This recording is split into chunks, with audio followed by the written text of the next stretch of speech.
Welcome everyone and welcome back. This is Naeem Haider and today we are going to talk about four types of sentences function wise. Now what is a sentence? Sentence is basically a set of words that is complete, typically containing a subject and a predicate, and in the previous lecture we were talking about subject and predicate. So sentence is basically a set of words that is complete, number 1, and it contains subject and predicate, that is condition number 2, conveying a statement, a question, or an exclamation or command, and consisting of a main clause and sometimes one or more subordinate clauses. So this is the third quality or the third requirement. So let me repeat it again and make it easy for you. So a sentence is basically a group of words, a set of words that is complete, contains a subject and a predicate, and it conveys a statement, a question, an exclamation, or a command, and it consists of a main clause and sometimes one or more subordinate clauses. So main clause is requirement, and having a subordinate clause, one or more subordinate clauses, that is basically an optional requirement for a sentence. Now let's talk about the four types of sentences function wise. So the first type is declarative sentences. Declarative sentences make statements and end with periods. Periods means the full stops. For example, cookies taste good. Now that is a simple statement. We did not get home until late. That is also a simple statement. So in the statements, either you affirm the things, either you confirm about the happening of an action, or you negate it. Dolphins can recognize their reflections. That is also a statement. And the next type is exclamatory sentences. Exclamatory sentences excitedly express emotions and they end with exclamation points. For example, the robber is escaping. So that is an exclamation point. And here you can see that an emotion is expressed. That emotion can be emotion of happiness, it can be an emotion of sadness, emotion of surprise, emotion of wonder, emotion of pain, things like that.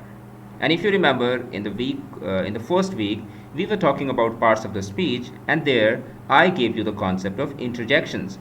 So that is where we use the interjections while making the exclamatory sentences. The car is headed right for us. I cannot believe we won. And the third type of the sentences according to their function is the imperative sentences. Imperative sentences give orders, commands, and instructions, and they end with a period or exclamation points. The subject is always you, and it is implied. Implied means automatically understood. There is no need to mention the subject in the sentences. For example, be home by midnight. Now there is no subject mentioned, but the subject is you and it is understood. It is implied here. Be home by midnight. Drop the weapon. Preheat the oven to 400 degrees. Now you is hidden here and that is the subject of the sentence. And the fourth and the last type of the sentence according to their function is the interrogative sentences. You can pronounce it as interrogative or interrogative. And interrogative sentences, we basically ask the questions, and the sentences end with a question mark. For example, are you going home?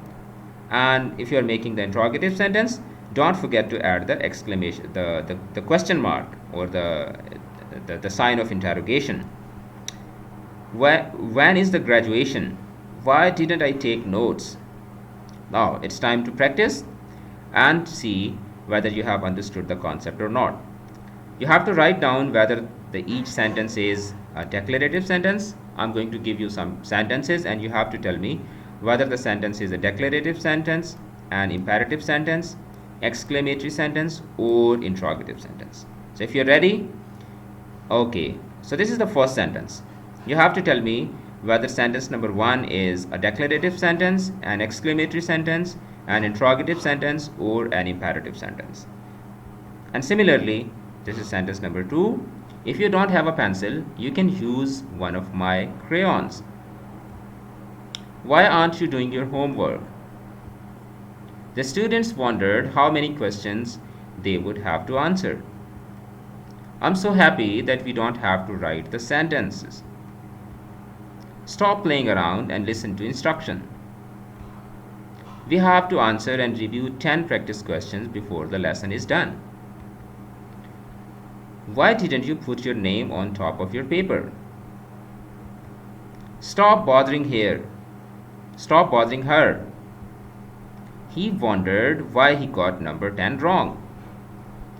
And here are the answers of these sentences. If you want to check them, if you want to check your answers, here are the answers. You can tally your answers with the correct options. So that's all for today. I'll see you in the next lecture, and the next topic would be types of sentences structure wise, and that's a very important lecture. And if you have not watched the previous lectures, in the description of this video you'll find the link of the playlist. You'll click at the link and that will take you towards the whole course, and you can watch the previous videos. Take care of yourself. I'll see you in the next lecture. Allah Hafiz.